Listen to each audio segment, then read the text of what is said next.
हो जिया हो बिहार के लाला, अरे जिया तू 1000 साल, अरे जिया हो दिल्ली के बाला, जिया 10,000 साल, अरे जिया हो भारत के नौनिहाल। तनी नाची के तनी गाई के, तनी नाची गाई सबके मन बहलावा ये भैया, तनी नाची गाई सबके मन बहलावा ये भैया। ओ जिया हो बिहार के लाला, जिया तू 1000 साल, जिया हो दिल्ली के बाला, जिया 10,000 साल, जिया तू 1000। तनी नाची के। जब उज्जैन में छोटी उम्र के लड़के पढ़ाई लिखाई में लगे थे, तभी उसी शहर का एक लड़का अपराध की सीढ़ी ऐसे चढ़ रहा था जैसे GTA वाइस सिटी का मिशन पार करते हैं। नाम था दुर्लभ कश्यप। फेसबुक पर असलों के साथ फोटो डालना, माथे पर काला टीका और कंधे पर काला गमछा, यही दुर्लभ की पहचान थी। देखते ही देखते पूरे उज्जैन में इस 16 साल के लड़के की चर्चा होने लगी और जल्द ही कश्यप ने अपना गैंग बना लिया।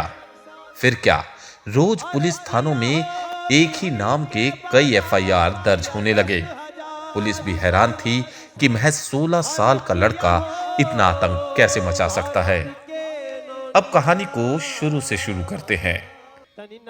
8 नवंबर सन 2000 में एक बिजनेसमैन, कारोबारी पिता और सरकारी टीचर मां के यहाँ किलकारियां गूंज उठी और जन्म हुआ एक लड़के का।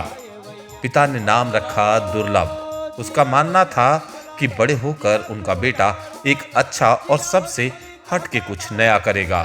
आखिर हुआ भी कुछ ऐसा ही। अच्छा तो नहीं, लेकिन सबसे हटके जरूर दुर्लभ ने अपराध का रास्ता चुन लिया। पहले स्कूल से शुरुआत हुई। स्कूली समय से ही दुर्लभ अपने से सीनियर और जूनियरों के झगड़ों को निपटाने लगा। फिर धीरे धीरे स्कूल का दादा बन गया। फिर क्या था, स्कूली दादा का खौफ इतना बढ़ गया कि उसकी उम्र के लड़के दुर्लभ को ही अपना सरकार मानने लगे। थोड़े दिनों में ही कश्यप ने अपने ही उम्र के लड़कों के साथ एक गैंग बना लिया।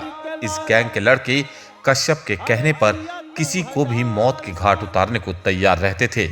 कुछ सूत्र बताते हैं कि दुर्लभ का नाम इतना था कि दूसरे शहर के लड़के भी उससे जुड़ने के लिए उज्जैन अपना घर बार छोड़कर आने लगे। अब वो समय आ गया था जब दुर्लभ कश्यप उज्जैन के बड़े कारोबारियों और पुलिस के आंखों में गड़ने लगा। यही वो वक्त था जब कश्यप अपनी उम्र के दहलीज को पार करके 17 साल का हो चुका था।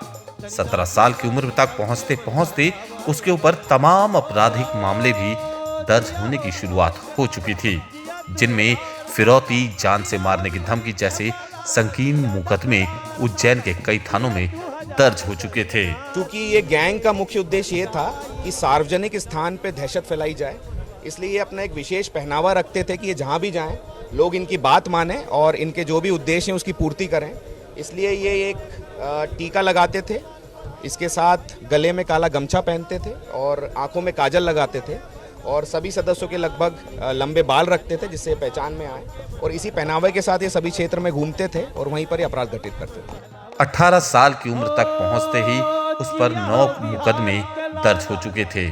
ऐसा कहा जाता है कि दुर्लभ को उज्जैन का भाई बनाने में सोशल मीडिया का बहुत बड़ा हाथ था।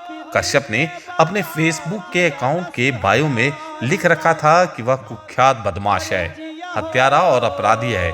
कोई सा भी विवाद हो, कैसा भी विवाद हो, तो उससे संपर्क करें।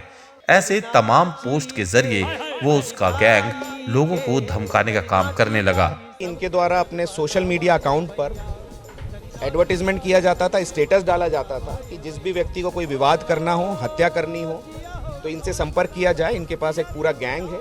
गैंग के सदस्यों के भी ये सार्वजनिक स्थान के फोटोग्राफ साथ में डालते थे।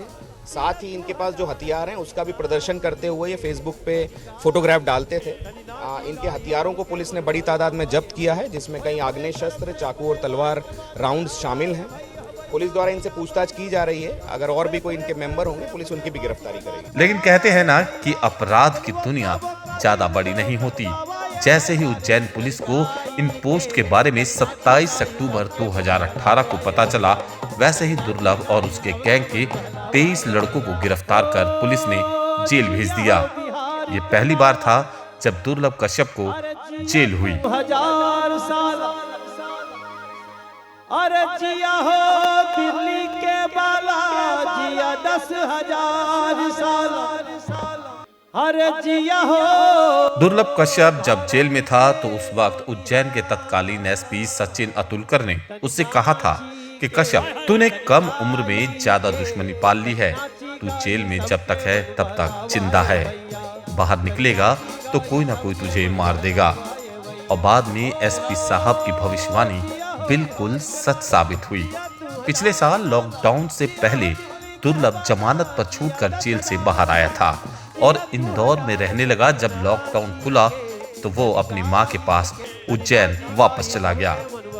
वो 6 सितंबर 2020 की रात थी जब दुर्लभ की मां ने अपने बेटे और उसके दोस्तों के लिए दाल बाटी बनाई थी।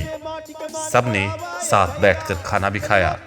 इसके बाद दुर्लभ अपने 4 दोस्तों के साथ चाय और सिगरेट पीने के लिए अमन उर्फ भूरा की दुकान पर रात के 1 बजे पहुंचा था।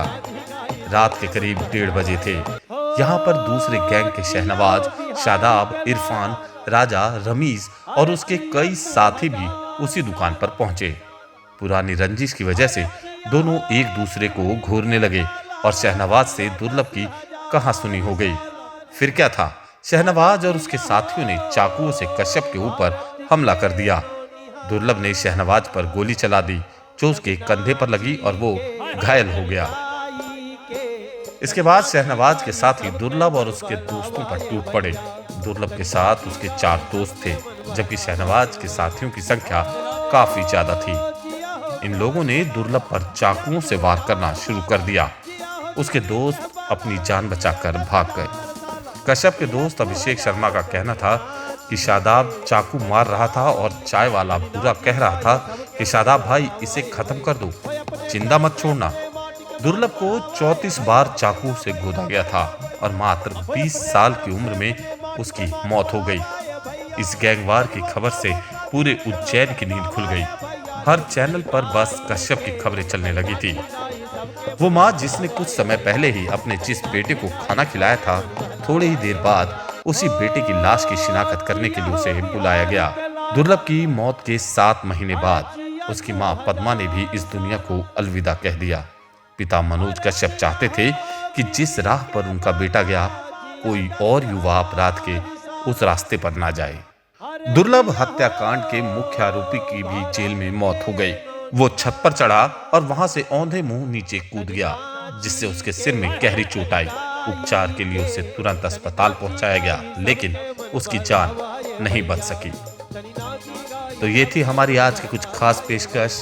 मुझे दीजिए इजाजत। नमस्कार। सबके मन भला